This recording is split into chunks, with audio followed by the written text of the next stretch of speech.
Good evening, everyone. I'm really happy to be here tonight.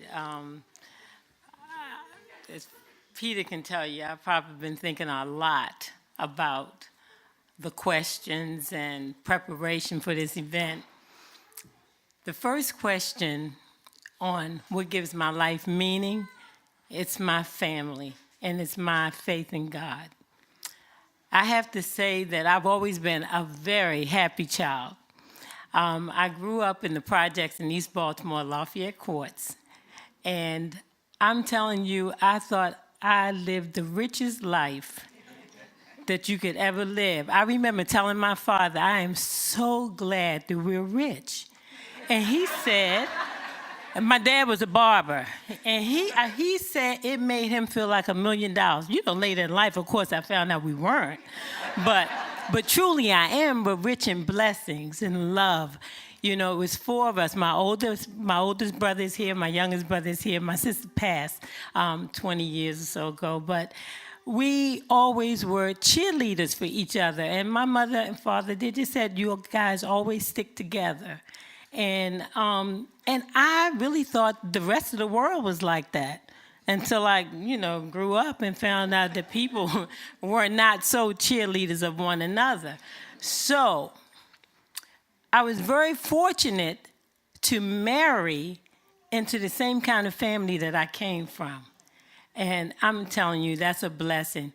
I met my husband at Forest Park High School, first day of school. He really bumped into me on purpose, I believe. But I met him when we were 15. We started dating at 16 and got married at 17. And we've now been married for 44 years, and I'm so grateful. And he is still my boyfriend. He is still my boyfriend. And when I tell you the support and the love that I have had my entire life, it just overwhelms me.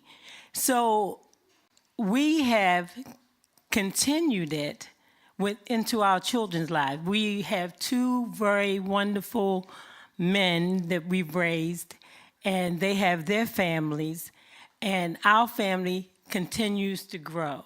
So when my youngest son got married, then his wife and her family became our family. I can remember my mother-in-law going to my younger brother's basketball games. So it's just always been one big happy family, and I'm just so grateful. And so that gives my life meaning. Now, when I was doing my slideshow, I had to get these 49 pictures in. To me, it should be about my life. So my life is my family and my friends.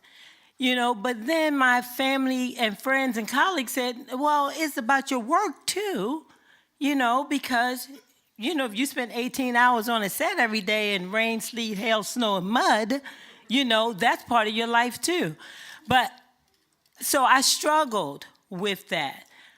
I'm so grateful for all of my blessings and the blessings of family, the blessing of having God as my agent with my work, and my little grandson who keeps calling me, Chidi.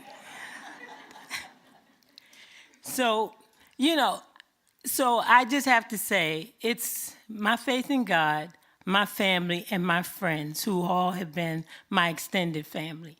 That's what gives my life meaning. The death question, I've not thought about that. I just think that you live until you die. And that's what I'm going to do. I don't think about it. I just think, you leave a legacy of love and caring and, you just hope they do say something nice about you, treat people where you want to be treated. The third question is, what would I say to my 21-year-old self? I have a whole lot that I can say to my 21-year-old self. The first thing being that, and I'm saying this, and I'm speaking to me, that, Deborah, there's no competition on the spiritual plane What is divinely yours is yours. So that means that when you think you should have gotten the position and you didn't, it wasn't yours to get.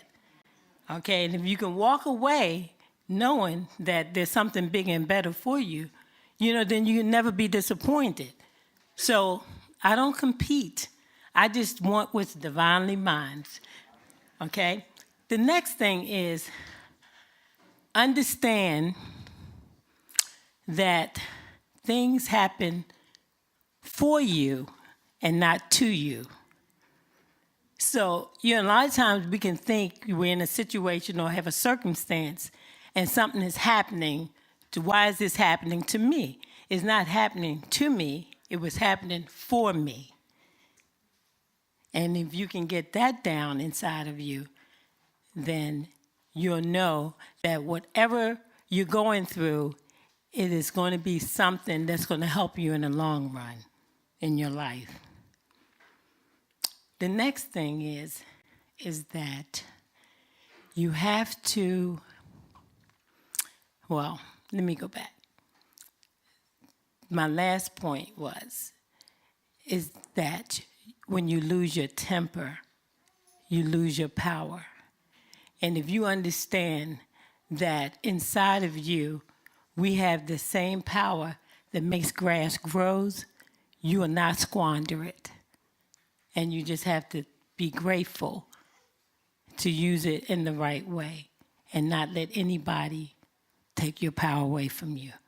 So with that being said, I would do everything all over again because we are the sum of our good and bad experiences, and all those experiences made me who I am today. So I'm grateful.